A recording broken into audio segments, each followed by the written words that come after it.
Welcome to Sam Outside. I'm Sam and I'm outside appreciating the stillness of winter. There is definitely something different about spending time outdoors at this time of year. Just more quiet, more still. And with that brings the added sensation of calm. I've got hundreds of videos promoting the health benefits of spending time outside.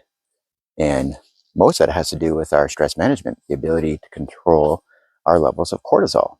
So for me, the act of getting outside first thing in the morning, within an hour of waking, automatically reduces our body's natural cortisol levels that come with waking.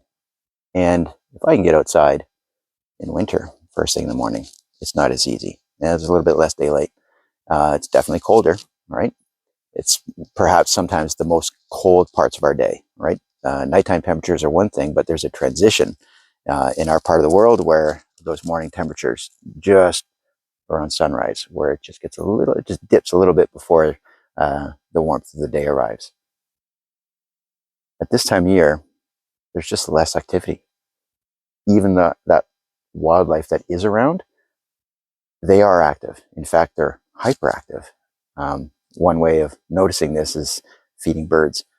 The birds are up. The minute there's a crack of daylight, they go into a feeding frenzy in preparation for the rest of the day. And out here on Heart Lake, yeah, the beavers are active, the ducks are active. And despite their activity, there's still calmness. A lot of that has to do with just the simple reduction in life. Literally, less than half the trees in the forest are active, right? They've gone into their sleep. They're not frozen, but they are not producing energy. They have no leaves. So the trees that are alive, the ones that are still producing oxygen, creating photosynthesis, which is a quiet act, there's just fewer of them relative to the rest of the forest, which brings less insects. There are literally no insects flying around. Well, there's the odd moth, but the birds that are still here, of which there's maybe a third of the resident birds, those birds, fewer numbers, are competing within certain microclimates. All right, they'll be found in only certain parts of the forest, and it's here where there are the coniferous trees, where there's protection from the elements, where there's cover, where there's still food, right? Seeds. And for those birds that are active, they're just a little quieter. Now, when it comes to the wildlife in the forest, there's a significant, I want to use the number half, but there's a significant number of wildlife that is no longer leaving footprints or browsing. They've gone into torpor, right? They've gone into sleep, which is not to be confused with hibernation. There's only two mammals that actually hibernate, and that would be the groundhog and bats. Other members of our wildlife community, they simply sleep. Their bodies are still very warm, and they might wake from time to time, but they're sleeping, which is known as torpor. Now, reduction in bird and mammal and definitely insect activity greatly reduces the amount of life that can be seen, can be heard, can be felt in the forest.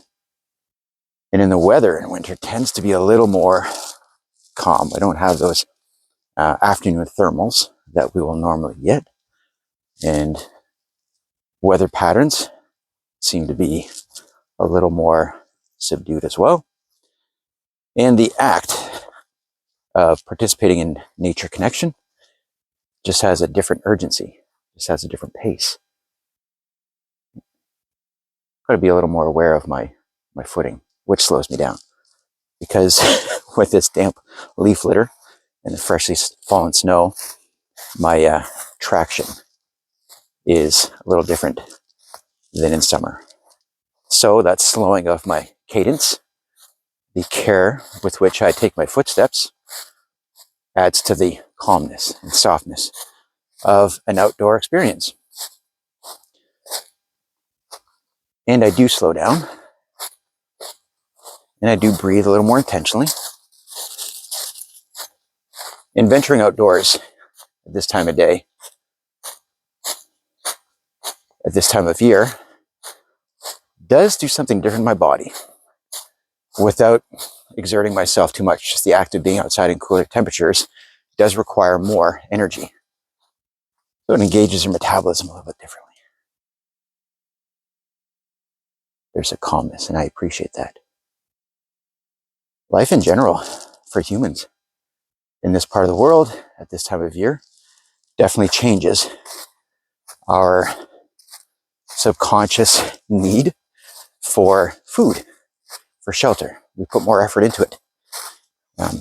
Whether we think about it or not, we do find ourselves craving a different diet, one that was survival based. All right. And some of it has to do with availability of certain seasonal foods in our grocery stores. So we tend to feed differently, which gives us a different caloric intake, which may change our output. But our sleep, fewer daylight hours, longer times spent indoors, darker outdoor opportunities just force us to put ourselves into a different sleep-wake pattern.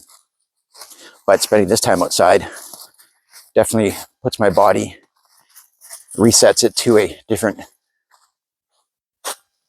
sleep-wake cycle. My circadian rhythm is different because of the natural world's daylight availability in this part of the world. So just introducing more calm. I still hear them, still see them. Fewer smells, fewer contrasts, fewer opportunities for color play. Everything tends to be a little more monochromatic. There's still life out here. There's just less of it. So while I am seeking and searching for sounds, and sights, and smells, I can be a little more focused, a little more refined. Just quieter, just more calm. So in the daily requirements of any given profession, that doesn't really change with the seasons. Well, there are a lot of them that do, but for most of us who have, let's call them corporate endeavors, right? Emails and phone calls, interactions with colleagues, guests, clients, those continue at the same pace. However, the natural world has changed its pace. So there's comfort in that. And there's a need to be drawn toward that. Greater opportunities to find calm in an otherwise not so calm world. So I am differently and effortlessly appreciating the calm that comes with this time of year, this part of the world at this time of day. So if that's something you're looking for, I encourage you, go outside. Go outside first thing in the morning. Go outside more so at this time of year to find a greater, deeper opportunity for nature connection, for calm and stress relief. All right. Thank you for listening. Thanks for your support. I'll talk to you again soon. Please go outside. Bye-bye.